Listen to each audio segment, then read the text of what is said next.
Halo, nama saya Luis Amando, nomor NPM 2511064. Di sini saya akan menjelaskan tentang pembelajaran pengantar ilmu hukum dan menjelaskan tentang apa itu hukum, kedua asas dan norma, ketiga sumber hukum dan sistem hukum. Yang pertama, apa itu hukum? Di sini saya akan menjelaskan apa itu hukum. Hukum terbagi menjadi 3 ahli. Para ahli menyebutkan bahwa yang pertama, Myers menyebutkan hukum adalah aturan yang dibuat untuk para penguasa dalam mengatur masyarakatnya atau mengatur tugasnya. Yang kedua, Dugin mengatakan bahwa hukum adalah aturan yang digunakan untuk mengatur para anggota masyarakat, dan jika dilanggar akan mendapatkan reaksi kepada seorang pelanggar tersebut. Dan Immanuel Kant mengatakan hukum ialah keseluruhan syarat-syarat yang dengan ini kehendaknya bebas dengan kehendak bebas dari orang lain menurut peraturan hukum dengan kemerdekaan. Hubungan hak dan kewajiban dengan hukum. Hukum adalah kumpulan ketentuan yang mengatur tentang hak dan kewajiban. Apa itu hak? Hak itu adalah kewenangan yang diberikan kepada subjek hukum. Subjek hukum itu tersebut adalah orang atau manusia. Kewajiban adalah beban yang diberikan oleh hukum kepada orang atau badan hukum. Jenis hak itu terbagi menjadi 2, yaitu hak mutlak dan hak relatif. Hak mutlak adalah sesuatu yang diberikan sejak lahir. Sedangkan hak relatif adalah kehendak seseorang itu untuk melakukan atau tidak ingin melakukan sesuatu. Contoh dari hak mutlak yaitu kita bebas memilih agama sesuai dengan yang kita mau. Hak relatif yaitu jual beli. Menurut Fitzgerald, hak dilekatkan kepada seorang yang disebut pemilik atau subjek dari hak. Hak itu terwujud kepada orang lain yang menjadi pemegang kewajiban, mewajibkan pihak lain untuk melakukan sesuatu atau tidak melakukan sesuatu. Timbulnya hak itu ada beberapa. Di sini saya akan menyebutkan adanya hukum baru, perjanjian, kerugian, dan kadaluarsa. Timbulnya kewajiban itu karena adanya perjanjian diperoleh suatu hak yang dengan syarat harus memenuhi kewajiban tertentu. Adanya kesalahan seseorang yang menimbulkan kerugian kepada orang lain. Misalnya menabrak pot bunga tetangga, kita memiliki kewajiban untuk menggantinya jika pot itu rusak atau pecah. Hapusnya hak itu dikarenakan kematian atau tidak adanya pengganti atau ahli waris, masa berlakunya telah habis, dan kadaluarsa. Hapusnya kewajiban itu juga ada kematian, masa berlakunya telah habis, dan kadaluarsa juga. Yang masa berlakunya telah habis ini atau tidak diperpanjang ya. Pandangan pembentukan hukum itu terbagi menjadi 2, yaitu legisme yaitu terbagi berpengaruh sampai pada abad ke-19. Pendapat bahwa hukum itu terbentuk oleh perundang-undangan saja. Yang kedua, pandangan ini sangat menitikkan berat pada faktor kepastian hukum. Dan ada Freiherr itu yang berlaku sampai peralihan abad 19 ke 20. Ini terbagi menjadi 3, yaitu pendapat bahwa hukum itu terbentuk oleh pengadilan, undang-undang, kebiasaan, dan lain-lain. Itu adalah untuk sarana pembantu bagi keputusan hakim untuk menentukan hukum pada kasus konkret. Ketiga, pandangan ini sangat menitik beratkan pada kegunaan sosial. Menurut Aperdon, terbagi menjadi 3 faktor terbentuknya hukum. Yang pertama, perjanjian. kedua pengadilan, ketiga ilmu pengetahuan hukum. Terbentuknya hukum ini dikarenakan karena kebiasaan, peraturan perundang-undangan, proses peradilan. Pembagian hukum terbagi menjadi beberapa macam. Yang pertama, hukum menurut wujudnya. Hukum menurut wujudnya ini terbagi menjadi dua, yaitu hukum objektif dan subjektif. Dan kemudian yang kedua, hukum menurut sifatnya terbagi menjadi dua juga, yaitu hukum tertulis dan hukum tidak tertulis. Kemudian yang ketiga, hukum menurut luas berlakunya, yaitu hukum umum dan khusus. Hukum menurut fungsi, yaitu formal dan material, kepentingan privat dan publik. Kemudian saya di sini juga akan menjelaskan tentang asas dan kaidah. Menurut Sacipto Raharjo, asas hukum merupakan kejantung peraturan hukum karena bisa sebagai landasan terciptanya hukum baru atau peraturan baru. Ada beberapa contoh asas hukum dalam perundang-undangan dan perjanjian secara umum. Saya akan menunjukkan beberapa karena ada banyak. Yang pertama adalah asas keadilan, asas kemanfaatan, asas equality before the law, asas kepastian. Kemudian beberapa contoh asas dalam hukum pidana, yaitu legalitas, personalitas, teritorial, dan oportunitas. Di sini ada beberapa contoh asas dalam hukum acara di lembaga peradilan, yaitu asas objektif, asas imunitas hukum, dan kebenaran formil. Kaidah berasal dari bahasa Arab yang berarti ukuran atau nilai pengukur atau dasar-dasar. Menurut Purnadi atau Purbacakara dan Sujono Sukanto, kaidah merupakan patokan ukuran, pedoman, dan berperilaku atau bersikap. Kaidah itu terbagi menjadi 4, yaitu kaidah agama, kaidah kesusilaan, kaidah kesopanan, dan kaidah hukum. Jenis dan tujuan kaidah. Kaidah terbagi menjadi dua, yaitu aspek hidup pribadi dan aspek hidup antar pribadi. Aspek hidup pribadi itu terbagi menjadi dua, yaitu kaidah agama dan kaidah kesusilaan. Yang kedua, aspek hidup antar pribadi, yaitu kaidah kesopanan dan kaidah hukum. Isi dan sifat kaidah hukum.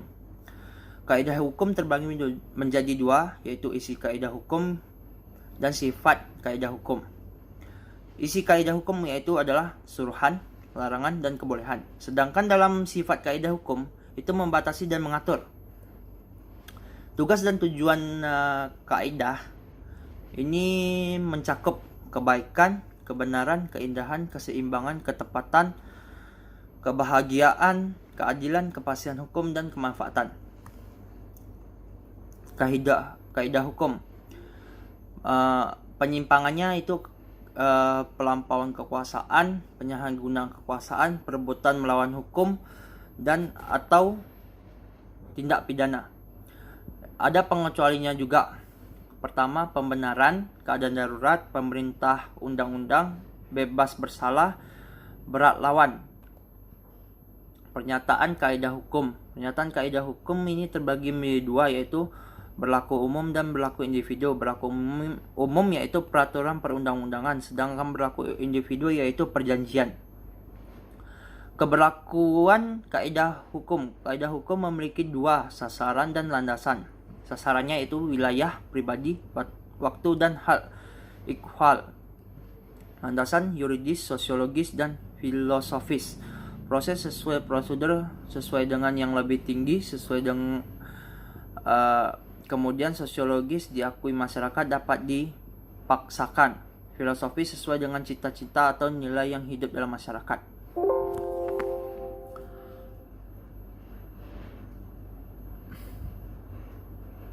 Kemudian saya akan menjelaskan tentang sumber hukum dan sistem hukum. Di sini saya akan menjelaskan sumber hukum. Sumber hukum terbagi menjadi 5, yaitu undang-undang, kebiasaan, keputusan hakim atau jurisprudensi, traktat atau perjanjian internasional, pendapat sarjana hukum. Undang-undang adalah suatu peraturan negara yang mempunyai kekuatan hukum yang mengikat dan dipelihara oleh negara, penguasa negara. Kebiasaan adalah suatu hal yang dilakukan secara berulang-ulang dalam hal yang sama atau dilakukan kepada hal yang sama. Keputusan hakim yaitu keputusan hakim yang terdahulu yang sering diikuti dan dijadikan dasar keputusan hakim kemudian mengenai hal yang sama. Traktat adalah perjanjian antara dua negara atau lebih. Pendapat sarjana yaitu pendapat sarjana para hukum yang ternama. Pengertian hukum itu sendiri adalah sistem hukum. Sistem hukum adalah kesatuan utuh dari tatanan yang terdiri dari bagian-bagian atau unsur yang satu sama lainnya saling berhubungan dan saling berikatan secara erat. Dalam sistem hukum yang baik, tidak boleh terjadi pertentangan atau tumpang tindih antara bagian-bagian yang ada. Jika pertentangan atau kontradiksi tersebut terjadi, sistem itu sendiri yang akan menyelesaikan hingga tidak berlarut. Sistem hukum menurut para ahli. Yang pertama, Belfort. Sistem hukum ini adalah suatu rangkaian kesatuan peraturan-peraturan yang disusun menurut asas-asasnya. Profesor Subekti, SH. Sistem hukum adalah suatu susunan atau tatanan yang teratur suatu keseluruhan yang terdiri atas bagian-bagian yang berkaitan satu sama lain, tersusun menurut suatu rencana atau pola hasil dari suatu pemikiran untuk mencapai suatu tujuan. Sudikno Martokusumo. Sistem hukum adalah suatu kesatuan yang terdiri dari unsur-unsur yang mempunyai interaksi satu sama lain dan bekerja sama untuk mencapai tujuan kesatuan tersebut. Menurut Fuller, jika ingin sistem hukum itu seimbang, dia mengatakan memiliki 8 asas yang dinamakan Principle of Legality. Yang pertama, suatu sistem hukum harus mengandung peraturan-peraturan yang tidak boleh mengandung sekedar keputusan ad hoc. Peraturan yang dibuat harus diumumkan. Ketiga, peraturan tidak boleh berlaku surut. Keempat, peraturan disusun dan dirumuskan agar dapat dimengerti. Kelima, suatu sistem tidak boleh mengandung peraturan-peraturan yang bertentangan satu sama lain. Keenam, peraturan perundang-undangan tidak boleh mengandung tuntutan yang melebihi apa yang dilakukan. Ketujuh, tidak boleh ada kebiasaan yang sering mengubah peraturan sehingga menyebabkan orang kehilangan orientasi. Yang ini bebas ya, yang ini berlaku khusus kepada suatu hal tertentu saja, misalnya pandemi yang sedang terjadi ini. Karena pandemi ini terjadinya perubahan undang-undang yang secara peraturan-peraturan secara terus-menerus agar terjadinya keamanan di Indonesia. Ke-8, harusnya ada kecocokan antara peraturan yang diundangkan dan pelaksanaan sehari-hari. Intinya, sistem hukum sifatnya harus cukup konsisten. Peraturan-peraturan hukum dikehendaki tidak ada yang bertentangan satu sama lain. Jika terjadi pertentangan, maka kita harus melakukan sesuai dengan konsisten asas hukum seperti lex speciali derogat legi generali. Itu maksudnya adalah hukum yang spesial yang khusus untuk beberapa kasus. Sedangkan lex posteriori derogat legi priori itu mengesampingkan hukum lama dan mengambil hukum baru sebagai peraturannya atau hukumannya. Atau lex superiori derogat legi inferiori, itu sesuai tingkatannya.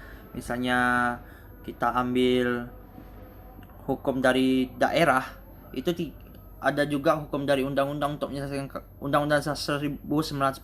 Kita akan mengambil undang-undang 1945 tersebut.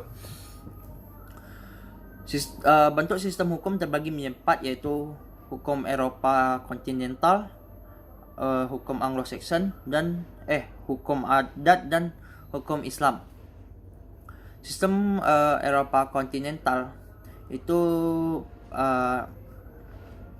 kodifikasi hukum pertama ini di Eropa Barat dibuat di Prancis, yaitu Kode Sivil yang dibuat oleh Revolusi Prancis pada tahun 1789 sampai 1795. Prancis ini Kode Sivil Prancis ini berlaku sebagai kitab undang-undang hukum perdata di negeri Belanda, karena pada waktu itu negeri Belanda dijajah oleh Prancis, sehingga Belanda juga memasukkan hukum tersebut kepada hukum Belanda itu sendiri.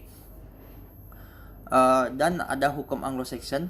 Anglo-Saxon juga disebut dengan Anglo-Amerika karena merupakan dari suku Amerika sendiri. Mulai berkembang di Inggris pada abad 11 yang sering disebut dengan sistem common law. Sistem ini diikuti oleh negara-negara bekas jajahan dominan dan mendapat pengaruh dari Inggris dan Amerika. Sistem hukum Anglo-Saxon mengutamakan common law, yaitu kebiasaan hukum adat pokoknya saja dari kehidupan masyarakat. Bukan tidak ada undang-undang dalam hukum Anglo-Saxon, ada, tapi lebih mengutamakan dalam sistem common law. Kemudian hukum adat adalah suatu keadaan atau suatu sistem yang terjadi dalam suatu daerah. Itu menjadi kebiasaan dalam daerah tersebut sehingga menjadi adat atau mendarah daging dalam melakukan aktivitas tertentu. Sistem hukum ini diambil dalam beberapa negara seperti Cina, India, Pakistan, dan lain-lain. Sistem hukum ini sistem hukum yang tidak tertulis, yang tumbuh dan berkembang serta terpelihara karena sesuai dengan kesadaran hukum masyarakatnya. Sistem yang berperan dalam sistem hukum adat itu adalah tetua hukum atau pemuka adat, sebagai pemimpin yang sangat disegani dan dibesarkan pengaruhnya dalam lingkungan masyarakat adat. Dan juga ini yang terakhir, hukum Islam. Hukum Islam itu pertama kali digunakan di masyarakat Arab, kemudian berkembang di negara-negara lain seperti Asia, Eropa, Afrika, dan Amerika secara individu atau berkelompok. Sistem hukum Islam ini bersumber pada Al-Quran sebagai kitab sucinya. Hadis ialah perkataan, perbuatan, dan sikap Nabi Muhammad. Ijma ialah kesepakatan para ulama mengenai hukum terhadap suatu yang belum jelas diatur dalam Al-Quran. Qiyas ialah analogi terhadap suatu yang hukumnya sudah jelas ditentukan dalam Al-Quran dan maupun hadis. Sistem hukum Islam itu juga ada syariat, adalah norma-norma atau prinsip-prinsip hukum yang secara langsung ditemukan dalam Al-Quran dan diperjelaskan dengan hadis. Kemudian fikih adalah norma hukum yang merupakan hasil pemikiran manusia terhadap suatu yang tidak jelas disebutkan dalam Al-Quran dan hadis. Sekian dari saya, terima kasih.